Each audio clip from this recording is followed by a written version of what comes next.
साथियों, यहाँ पर ज़्यादातर किसान साथी पूछना चाहते हैं कि उन्हें कौन-कौन से तत्वों की गेहूँ की फसल में कब-कब ज़रूरत होती है। कारण क्या है कि सही समय पर सही तत्वों का उपयोग ना हो पाना हमारी कॉस्ट को तो बढ़ाता ही है, हमारी फसल को भी प्रभावित करता है क्योंकि हमारी फसल को जब उन तत्वों की ज़रूरत होती है, वो सही समय पर नहीं मिल पाते। यहाँ पर एक सबसे अहम सवाल किसान भाइयों का निकल के ये आता है कि हमें अपने खेत में सल्फ़र कब लगाना चाहिए, जिंक कब लगाना चाहिए। कारण क्या है कि बहुत सारे किसान साथी पहली सिंचाई के समय पर ही जिंक और सल्फर लगाने के लिए बहुत ज़्यादा आतुर रहते हैं। यहाँ पर हमें सल्फर या जिंक को कब कब किस पानी पर लगाना चाहिए उसके बारे में जानते हैं। सबसे पहले जब भी आप पहली सिंचाई करने के लिए जा रहे हैं तो पहली सिंचाई के समय पर आपको सिर्फ एक बात पर फोकस करना होगा, तो जिससे कि पौधे की जड़ें विकसित हो सकें। अगर मिट्टी के अंदर पौधे की जड़ें ठीक से विकसित हो पा रही हैं, तभी आपके पौधे में फुटाव ज़्यादा अच्छा होगा, तना मोटा निकलेगा और पौधे के जो तना है वो मजबूत होकर निकलेगा। अगर आपके खेत में जिंक, सल्फर, डीएपी या जो अदर पोषक तत्व हैं वो भी आपने पहली सिंचाई के समय पर ही देने की कोशिश करी, तो यहाँ पर डायमोनियम फॉस्फेट यानी डीएपी, सल्फर और जिंक के संपर्क में आने के बाद में इन तत्वों को बिल्कुल निष्क्रिय कर देता है और उनके रिजल्ट पौधे तक नहीं आने देता। इसलिए आपको बहुत संभल कर इस खाद को लगाना चाहिए। यहाँ पर आपको डीएपी अगर आपने बेसल डोज में डाल दिया है तो वो बहुत अच्छा है, और यदि आप डीएपी बेसल डोज में नहीं डाल पाए हैं तो उसे आप 15 से 20 दिन वाली अवस्था में स्प्रे के माध्यम से दे दें। डीएपी, ह्यूमिक एसिड और यूरिया खाद के साथ मिला के उसमें आप डीएपी की मात्रा नैनो डीएपी 500 एमएल की एक बोतल 1 एकड़ जमीन के लिए ले सकते हैं। यूरिया खाद की 500 एमएल की एक बोतल 1 एकड़ जमीन के लिए ले सकते हैं, और 500 ग्राम ह्यूमिक एसिड आपका स्प्रे के लिए 1 एकड़ जमीन के लिए काफ़ी रहेगा। यानी कि 3 दवाओं का कॉम्बिनेशन आपके खेत में 20 दिन के अंदर अंदर स्प्रे के माध्यम से दिया जाना चाहिए, जबकि आपको फुटाव की विशेष ज़रूरत है। पौधे की जड़ों के विकास के लिए बहुत ज़रूरी ये पोषक तत्व कहे जा सकते हैं। साथियों, यदि हम पहली सिंचाई के समय पर जिंक, सल्फर या बोरॉन जैसे तत्वों का उपयोग करते हैं तो उन तत्वों की ज़रूरत हमारी फसल को आगे पड़ने वाली होती है, और उनको हम पहले से दे देते हैं तो मिट्टी में वो तत्व इतने समय तक सक्रिय नहीं रह पाते, जबकि पौधे को ज़रूरत होती है उस समय इनकी यहाँ पर निष्क्रियता पौधे को खलती है।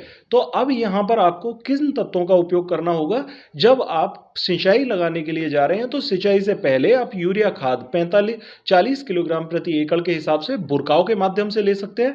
दूसरा, यहाँ पर आप सल्फर या यहाँ पर आप जाइम लेंगे। जाइम के अंदर आप किसी भी प्रकार का एक जाइम ले सकते हैं। बायोबीटा जाइम हो सकता है या फिर सागर का हो सकता है, या दूसरे दयाल का जाइम आप डाल सकते हैं। ये बड़े अच्छे ब्रांडेड जाइम हैं।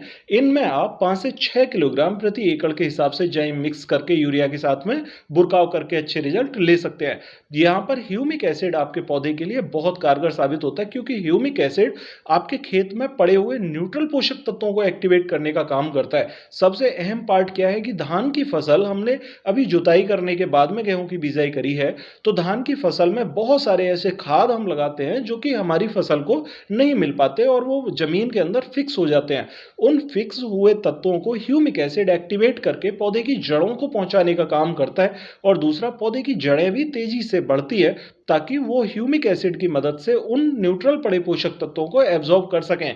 इससे हमारे खेत की मिट्टी के पीएच को कम करने में भी मदद मिलती है, और पानी भी अच्छे प्रकार से पौधे की जड़ों को उपलब्ध हो पाता है। तो साथियों, यहाँ पर ह्यूमिक एसिड कई प्रकार के रोल निभाता है, तो हमें पहली सिंचाई के साथ में यूरिया खाद और यहाँ पर हमें जाइम ग्रेनुअल और ह्यूमिक एसिड, इन 3 खादों का कॉम्बिनेशन बहुत कारगर साबित होता है। एक सबसे अहम सवाल बहुत सारे किसान भाइयों का रहता है, वो पूछना चाहते हैं कि अगर हमारे खेत की मिट्टी चिकनी है और वहां पर हमारी पत्तियां पौधे की पीली पड़ जाती है, पानी लगाने के साथ में फुटाव रुक जाता है, पौधे की ग्रोथ रुक जाती है, तो उस समय पर हमें क्या करना चाहिए? मैं आपको बता दूं कि इसमें अगर आपके खेत की चिकनी मिट्टी है तो आप सिंचाई करने के बाद जल्दी से खाद नहीं लगा पाते। स्प्रे कर पाना भी यहाँ पर मुमकिन नहीं हो पाता। इसलिए आपको पहली जो डोज़ होती है, जबकि पानी लगाने से पहले आप बुरकाव कर रहे हैं, उसी में आपको ट्रीटमेंट करना होता है। ट्रीटमेंट यहाँ पर क्या करेंगे, कार्बेंडाजिम 12% और मैनकोजेब 63% की 500 ग्राम डोज़ को आप इसी साल्ट के साथ मिला के बुरकाव कर दीजिए। यानी कि यूरिया और जाइम और ह्यूमिक एसिड के साथ में आप यहाँ पर फंगिसाइड में कार्बेंडाजिम और मैनकोजेब का कॉम्बिनेशन 500 ग्राम मिला के बुरकाव करिए और तब पानी लगाइए। इससे आपके पौधे पर किसी भी प्रकार का कोई भी फंगस का इफेक्ट देखने को नहीं मिलेगा।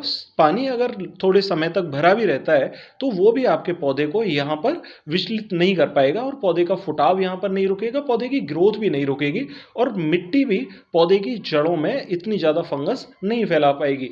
तो साथियों, यहाँ पर बहुत अच्छा रिजल्ट रहता है।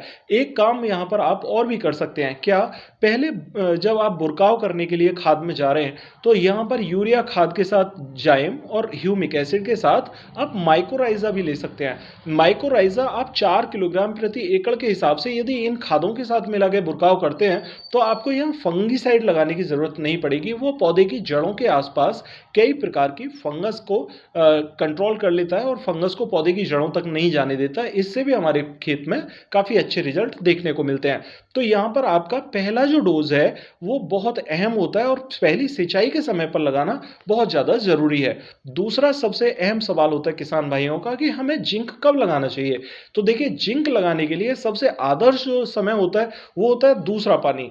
दूसरा पानी लगाते समय यदि आप जिंक अपने खेत में लगा रहे हैं तो वहाँ पर एक बात सबसे अहम होती है कि पौधे की जो पत्तियां हैं वो ऊपर विकसित हो चुकी होती हैं और पौधे का तना भी थोड़ा सा बड़ा हो चुका होता है।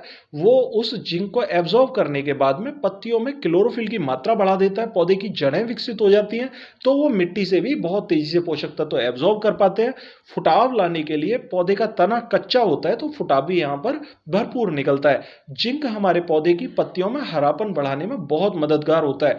तो यदि हमने पहली सिंचाई के समय पर पानी थोड़ा ज्यादा लगा दिया है या पानी थोड़ा रुक गया है तो पत्तियों में सामान्यतः पीलापन आ जाता है। उस पीलापन को कंट्रोल करने के लिए जिंक बहुत अहम पोषक तत्व है। आप जिंक को दूसरे खाद के साथ में मिला के लगाएंगे तो आपको बहुत अच्छे रिजल्ट देखने को मिलेंगे।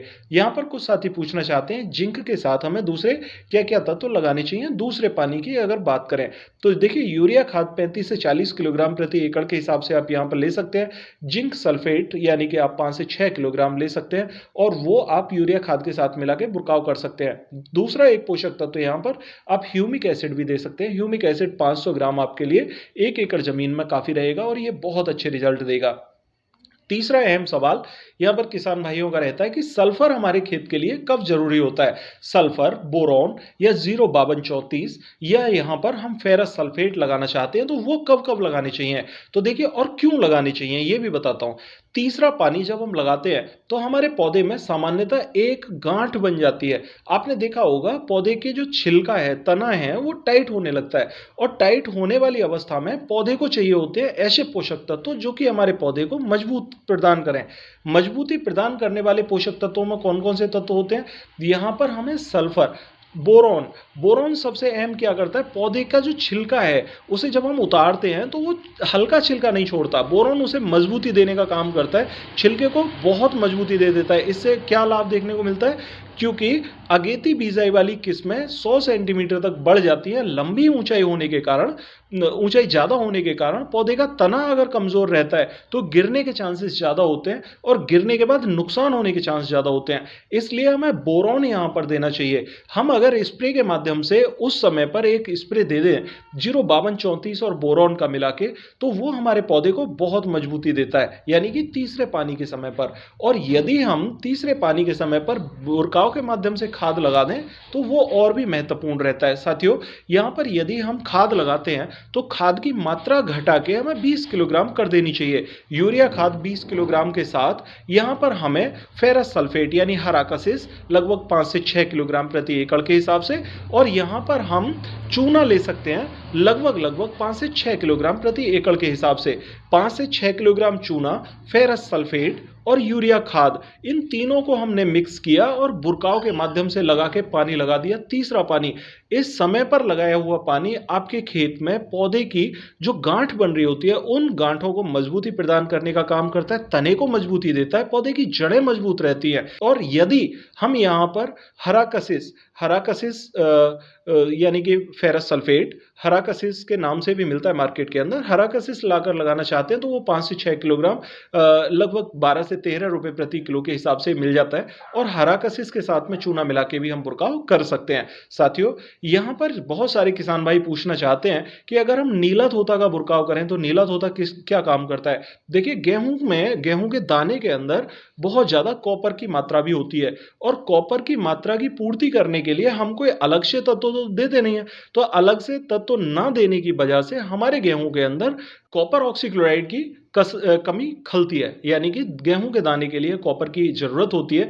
इसलिए हमें यहां पर लगभग 1200 ग्राम प्रति एकड़ के हिसाब से नीला तोता भी अपने खेत में बुरकाव के माध्यम से देना चाहिए। वो भी हमारे गेहूं के लिए बहुत आवश्यक पोषक तत्व है। साथियों, ये काम हमें तीसरे पानी पर करने होंगे। बहुत सारे किसान साथी कहना चाहते हैं कि उनके एरिया में 1 से 2 पानी में ही हमारी फसल पक जाती है, तो हमें क्या करना चाहिए। देखिए, हमें उस अवस्था में अपने खेत के हिसाब से ही डोजों का निर्माण करना चाहिए। यदि हम पहली सिंचाई कर रहे हैं तो पहली सिंचाई के समय पर हमने जो खाद लगाए हैं उनको हम एक डोज में दे दें, और बाकी के जो खाद हैं उन्हें हम स्प्रे के माध्यम से देकर अपनी अच्छी फसल ले सकते हैं। साथियों, अगर जिन भी खेतों में 5 पानी लगते हैं, क्योंकि अमूमन जितना भी एरिया बड़ा रकबा है उसमें 5 पानी गेहूं में लगते हैं, चौथे पानी के समय पर हमें यहाँ पर सल्फर WDG 90% 3 किलोग्राम प्रति एकड़ के हिसाब से, और पोटाश यहाँ पर 0050 2 किलोग्राम प्रति एकड़ के हिसाब से लेना चाहिए, और लगभग 20 किलोग्राम यूरिया के साथ मिला के बुरकाव कर देना चाहिए। जिन भी किसान भाइयों के खेतों में गेहूं की लंबी बढ़वार हो चुकी है, उन किसान साथियों को यहाँ पर बुरकाव के माध्यम से ये खाद न देकर स्प्रे के माध्यम से देने चाहिए। यहाँ पर हम ले सकते हैं 0050, और 0050 के साथ में बोरॉन मिक्स करके स्प्रे दे सकते हैं। यहाँ पर हम 05234 के साथ में बोरॉन मिक्स करके भी स्प्रे लगा सकते हैं, उसके भी बहुत बढ़िया रिजल्ट देखने को मिलते हैं। साथियों, यदि हम आखिरी खाद के रूप में स्प्रे देना चाहते हैं तो वो समय आता है हमारा मार्च का, और मार्च के महीने में जब बालियां गोम में आ रही होती हैं तो बालियां गोम में आने के समय पर हम स्प्रे के माध्यम से 0050 प्लस बोरॉन का एक स्प्रे लगा सकते हैं। उससे हमारे खेत में कई प्रकार के लाभ देखने को मिलते हैं, क्योंकि उस समय पर जब गर्मी हो रही होती है तो गर्मी हमारे पौधे को विचलित करती है, क्योंकि दाने का भराव प्रॉपर नहीं हो पाता, और उस समय पर 0050 जो होता है, पोटास होता है, हमारे पौधे में ट्रांसपोर्टर का काम करता है, और बालियों को मिलने वाले जितने भी पोषक तत्व होते हैं उन्हें पौधे से बालियों तक पहुंचाने का काम करता है। साथियों, यहाँ पर हमारे दाने के भराव के लिए बोरॉन बहुत कारगर होता है, क्योंकि परागण की प्रक्रिया में बोरॉन सबसे ज्यादा लाभदायक तत्व है। साथियों, इस प्रकार से अगर आप ट्रीटमेंट करेंगे तो आपकी फसल बहुत अच्छी होगी। आशा करता हूँ आपको जानकारी ठीक लगी होगी। फिर भी अगर आपकी कोई क्वेरी हो तो कमेंट बॉक्स में जरूर पूछिएगा, और यदि चैनल पर नए आए हैं तो चैनल को सब्सक्राइब करना बिल्कुल ना भूलें। मिलते हैं अगली वीडियो में, तब तक के लिए नमस्कार किसान साथियों।